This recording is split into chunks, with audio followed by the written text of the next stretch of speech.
శ్రీమాత్రే నమః. సద్గురు జ్యోతిషాలయం వారి యొక్క ఆంగ్ల నూతన సంవత్సర శుభాకాంక్షలు. మా ప్రేక్షక మిత్రులందరికీ కూడా ఈ 2025 ఆంగ్ల నూతన సంవత్సరం ఎన్నో గొప్ప వసంతాలు రావాలని మనస్ఫూర్తిగా ప్రార్థన చేస్తున్నాను. మీరు మాకు చేసే ఒక చిరు సహాయం, మా ఛానల్ని లైక్ చేయడం, సబ్స్క్రైబ్ చేయడం, మీ మిత్రులందరికీ షేర్ చేయడం, ఇది ఒకటి చేయండి. ఇంకా మీకు చాలా అద్భుతమైనటువంటి విశేషాలు చాలా మీకు వస్తాయి. మరి ఈ ఆంగ్ల నూతన సంవత్సరంకి ఉగాదికి మధ్యలో ఉన్నటువంటి 3 నెలలు ఉంటుంది చూస్తారా, చాలామందికి మళ్ళీ ఉగాది పంచాంగ శ్రవణంతో పాటు మళ్ళీ వస్తుంది. కానీ ఈ 3 నెలల గ్యాప్లలో ఏమేమి జరగబోతున్నాయి, ఓవరాల్ ఇయర్ ఎలా జరగబోతున్నాయి అనేది మనం చూసుకుంటాం. ప్రతి ఒక్కరికి ఒక ఫీలింగ్, ఈ కొత్త సంవత్సరం నాకు ఏం జరగబోతుంది, నేను ఈ సంవత్సరం నాకు వివాహం అవుతుందా, ఉద్యోగం వస్తుందా, నా వ్యాపారం బాగుంటుందా, నా రాజకీయం బాగుంటుందా, నేను ఎలా ఉంటాను అనే ఒక ఆలోచన అంతా కూడా ప్రతి ఒక్కరికి వస్తూ ఉంటుందన్నమాట. దాన్ని దృష్టిలో పెట్టుకొని ద్వాదశ రాశి ఫలితాలు అన్నిందరికీ కూడాను మనం చెప్పబోతున్నాం. మళ్ళీ చెప్తున్నాను, రాశి ఫలితాలు అన్నది పడుతున్న వర్షానికి ఒక గొడుగే, కానీ రాశి ఫలితాలు జీవితం కాదు. మీరు మిమ్మల్ని నమ్మండి, మీ ఇష్టదైవాన్ని నమ్మండి, దైవ ప్రార్థన చేయండి. ఇంకనూ మీ రాశి ఫలితాలన్నీ పొందాలని అనుకుంటున్నవారు మీ పరిసర ప్రాంతాల్లో ఉన్నటువంటి సద్గురువుని ప్రార్థించండి. వారి దగ్గర పోయి మీ యొక్క date of birth, time of birth తెలపండి. లేదా మా ద్వారా తెలుసుకోవాలనుకుంటున్నారా, ఈ కింద ఉన్న నెంబర్కి వాట్సప్ చేయండి. ఈ అయ్యప్ప సీజన్ ఉండడం వల్ల జనవరి వరకు చాలా బిజీగా ఉంటాం కాబట్టి జనవరి తర్వాత వ్యక్తిగత జాతకాలు చెప్పడం జరుగుతుంది. మీ ఏ వివరాలైనా వాట్సప్ చేయండి, మా అడ్మిన్ మీకు రిప్లై ఇస్తూ ఉంటారు. జ్యోతిషాస్త్రీత్యా ద్వాదశ రాశుల్లో మొట్టమొదటిది మేషరాశిగా పరిగణించబడుతున్నాం. మేషరాశి వారు కొత్త ఏడాదిలో ఈ యొక్క సంవత్సరం 2025లో కొంతమందికి జాక్పాట్ రాశి ఫలితాలు ఉన్నాయి. అందులో మధ్యస్థంగా ఉన్నటువంటి జాక్పాట్ వచ్చేసి మేషరాశి.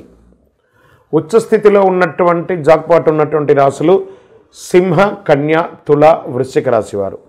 మళ్ళీ మకర రాశి వారికి మధ్యస్థంగా ఉంటుంది. మిగతా వారికి అందరికీ కూడా కొంచెం జాగ్రత్తగా ఉండవలసినటువంటి ఒక సమయం. మేషరాశి వారికి అంగారకుడు కుజుడు అధిపతిగా ఉంటున్నాడు. ఈ అంగారకుడు గ్రహం ద్వారా ధైర్యం, కోపం చాలా ఎక్కువ ఉంటుంది. అద్భుతమైనటువంటి నాయకత్వ లక్షణాలు కలిగిన మీరు వచ్చే కాలంలో మేషరాశి వారికి 7.5 శని సాటిశాత్ కూడా ప్రారంభమవుతుంది. శనిదేవుడు కుంభరాశి నుంచి మీనంలోకి ప్రవేశిస్తున్నాడు. ఈ కారణంగా మేషరాశి వారికి కాస్త ప్రతికూల పరిస్థితులు ఏర్పడతాయి మార్చి తర్వాత. ఇంత ఈ రాశి వారికి అన్ని పనుల్లోనూ అడ్డంకులు ఏర్పడుతూ ఉంటాయి. ఈ సంవత్సరం మేషరాశి వారు మధ్యస్థం అని చెప్పాను చూస్తారా. కొత్త సంవత్సరం మేషరాశి వారికి వ్యాపారం, విద్య, ఆర్థిక, ఆరోగ్యపరంగా ఆసక్తికరమైన విషయాలు ఉన్నాయి.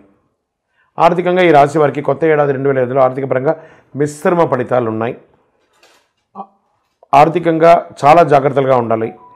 షూరిటీ సంతకాలు ఎవరికి పెట్టకండి. ఈ కాలంలో ఏదైనా పెట్టుబడి పెట్టే ముందు అన్ని విషయాలు బాగా ఆలోచించి పెట్టండి, నష్టపోయే అవకాశాలు ఉంటాయి. తెలియని వ్యక్తులతో ఆర్థిక లావాదేవీలు, అసాంఘిక కార్యక్రమాలు ఏది చేయకండి. దానివల్ల మీరు చాలా ఇబ్బందులు పడే అవకాశం ఉంది, లేదా ఆఖరికి కారాగృహం అనుభవించే అవకాశాలు కూడా ఉన్నాయి. అసాంఘిక కార్యాల వల్ల జాగ్రత్త పడాలి. మేషరాశి వారికి కొత్త ఏడాదిలో ఆర్థికపరమైన విషయాల్లో చాలా జాగ్రత్తగా ఒక డిసిప్లిన్ ఉండాలి.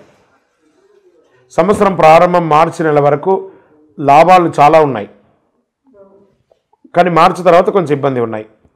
మార్చి తర్వాత శని 12వ స్థానం నుంచి ఉండడం వల్ల కొన్ని కష్టాలు పెరగవచ్చు. ఈ సమయంలో విదేశీ సంబంధిత వ్యాపారాలు కూడా కొన్ని ఇబ్బందులు కలిగే అవకాశాలు ఉన్నాయి. కెరీర్, ఉద్యోగపరంగా మేషరాశికి 2025 సానుకూల ఫలితాలు ఇస్తున్నాయి. అయితే కొన్ని సందర్భాల్లో పెద్ద సమస్యలు, ఏదైనా ఇల్లీగల్ యాక్టివిటీస్ చేస్తే ఉద్యోగం కూడా కోల్పోయే అవకాశాలు ఉన్నాయి. మార్పులు చేసే అవకాశాలు ఉన్నాయి. ట్రాన్స్ఫర్స్ అయ్యే అవకాశాలు ఉన్నాయి. ఉద్యోగులు తమ కష్టానికి ఫలితాలు పొందే అవకాశాలు ఉన్నాయి. ఇబ్బందులు మాత్రం మిశ్రమంగా ఉంటుంది. ఇక విద్యార్థుల విషయానికి వస్తే అంకిత భావంతో మీరు చదవాల్సిన సమయం వచ్చేసిందండి. గురుడు మే నెల నుంచి లాభదాయకంగా ఉండడం వల్ల మీకు అనుకూలంగా ఉంటుంది. విద్యార్థులు విదేశీయ విద్య నేర్చుకోవడం, టెలికమ్యూనికేషన్ లేదా ఐటీ రంగం వాళ్ళకి చాలా అద్భుతాలు ఉన్నాయని కూడా చెప్పవచ్చు. ఇంకా ప్రేమించుకునే ప్రేమికుల విషయాలకు వచ్చేటప్పటికీ కొంచెం మిశ్రమమైనటువంటి గొడవలు వస్తున్నాయి. పెద్దలు ఒప్పించి పెళ్లి చేసుకోవడానికి ప్రయత్నం చేయండి. ఆరోగ్యపరంగా కొంచెం నర్వస్ వీక్నెస్ లేదా ప్యాంక్రియాస్, లంగ్స్ ఇవన్నీ కూడా కొంచెం ఇబ్బందులు వచ్చే అవకాశాలు, జాగ్రత్త పడండి. మానసికంగా, శారీరకంగా చాలా ఇబ్బందులు ఎదురవుతూ ఉంటారు. మీ సమస్యలు మరింత పెరిగే అవకాశాలు ఉంటాయి మే నెల తర్వాత. ఇదేదో భయపెట్టడానికి కోసం కాదు, ఉన్నది చెప్తున్నాను. జాగ్రత్త పడండి అన్నాం. వైద్యుని సంప్రదించండి.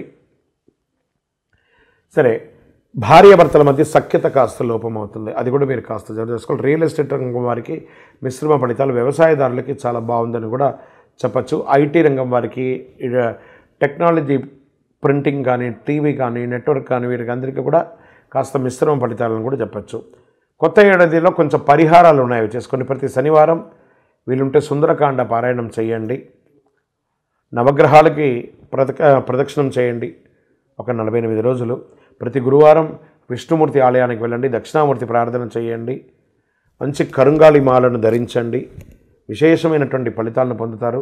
సకల దోషాలు తొలగి ఆనందంగా ఉండడానికి ఆంగ్ల నూతన సంవత్సరం మీకు అన్ని అద్భుతాలు జరగాలని మనస్ఫూర్తిగా ప్రార్థన చేస్తున్నాను. సంవత్సరం మొత్తం 9 అనే నంబర్ని ఎక్కువ వాడడానికి ప్రయత్నం చేయండి. మేషరాశి మిత్రులారా, అందరూ కూడా ఆయురారోగ్యంగా ఉండాలని మనస్ఫూర్తిగా ప్రార్థన చేస్తున్నాం. యాత్ర సమయం ఆసన్నమైంది. మకర సంక్రాంతి సమయం ఆసన్నమైంది. అయ్యప్ప భక్తులందరూ కూడా ఎదురు చూస్తున్నారు, ఎప్పుడురా స్వామివారి యొక్క దివ్య దర్శనం చేయాలని. ఎలా వెళ్ళాలి? భోగికి ముందు చేరాలి, మకర సంక్రాంతి చూడాలి, చాలు చాలు మనకింకా వలదు వలదు ఇక జన్మ. అలా మకర సంక్రాంతి కంటే ముందు, భోగి కంటే ముందు శబరిమలకి వెళ్ళి ఆ మకర సంక్రాంతి చూసి, ఆ తిరువాభరణ చారుత దర్శనాన్ని చూసి, ఆ జ్యోతి దర్శనం చూసి తిరిగి వచ్చేటప్పుడు ఒక్కొక్క ముఖంలో ఆనందం ఉంటుందో చూసారా, ఏదో సాధించాలని ఒక గొప్ప ఆనందం. ఆ ఆనందంతో తిరిగి వచ్చి మళ్ళీ 1 ఇయర్ మీరందరూ కూడా సుఖంగా ఉండాలని మనస్ఫూర్తిగా అయ్యప్ప స్వామి వారిని ప్రార్థన చేస్తున్నాను. అన్ని రకాలైనటువంటి ఏర్పాట్లు తిరువాంకూరు దేవస్వం బోర్డు వారు మీకోసం చేసి పెట్టున్నారు. మంచినీటి వసతులు, బాత్రూమ్ వసతులు, స్నానఘట్టాలు, భోజన వసతులు, అన్ని రకాలుగా. పోలీస్ సిబ్బందులు అయితే అద్భుతంగా సర్వీస్ చేస్తున్నారు.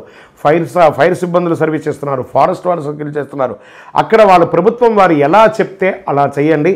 అద్భుతమైనటువంటి యాత్ర చేస్తున్నారండి. ట్రాన్స్పోర్ట్ అయితే అద్భుతంగా చేస్తున్నారు. అన్ని రకాల డోలీ ఉంది, భోజనాలు ఉంది, అన్ని.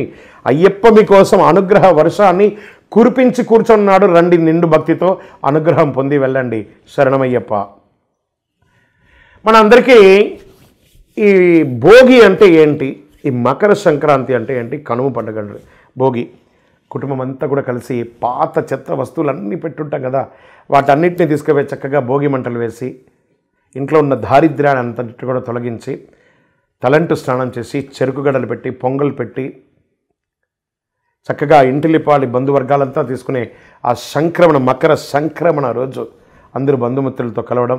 వెంటనే రైతులకు పండగైనటువంటి కనుము ఆ యొక్క ఆవులన్నింటినీ కూడాను, ఎద్దులన్నింటినీ కూడా కడిగి చక్కగా ఆ పంద్యాలన్నీ కూడా పెట్టుకోవడం, చాలా అలంకారం చేసుకోవడం, గోవులకు అన్నిటికీ పూజ చేయడం.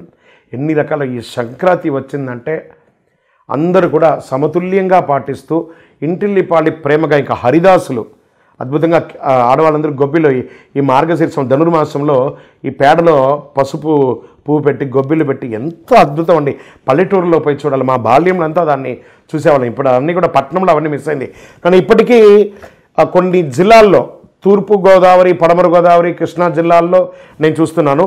ఇటుపక్క డెప్త్గా కొన్ని జిల్లాలకు వెళ్తే, ఇటుపక్క తెలంగాణలో మంతని, ఇటుపక్క కరీంనగర్ జిల్లాలో కొన్ని చోట ఇవన్నీ కూడా ఉన్నాయి. కూడా కొన్ని చోట చూస్తున్నాయి హరిదాసులు రావడం, ముగ్గు చక్కగా గొబ్బియలో ఊరంతా కూడా సంక్రాంతి ముగ్గు పండుగలో పిల్లలు అయితే చక్కగా పతంగులు ఎగరేయడం.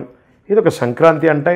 ఇంటిల్లిపాలి పెద్దవాళ్ళందరూ చిన్నపిల్లలకి మంచి మంచి గిఫ్ట్లు ఇవ్వడము, బట్టలు ఇవ్వడము, చిన్నవాళ్ళందరూ పెద్దవాళ్ళ దగ్గర ఆశీస్సులు పొందడము. ఒక అద్భుతమైనటువంటి మన భారతదేశపు ఆచారాన్ని అద్భుతంగా చూపించే ఒక పండగ ఏదైనా ఉందంటే అది మకర సంక్రాంతి పండుగే. అందరూ కూడా భోగి, మకర సంక్రాంతి, కనుమ శుభాకాంక్షలు, ఆశీర్వాదం. శరణమయ్యప్ప.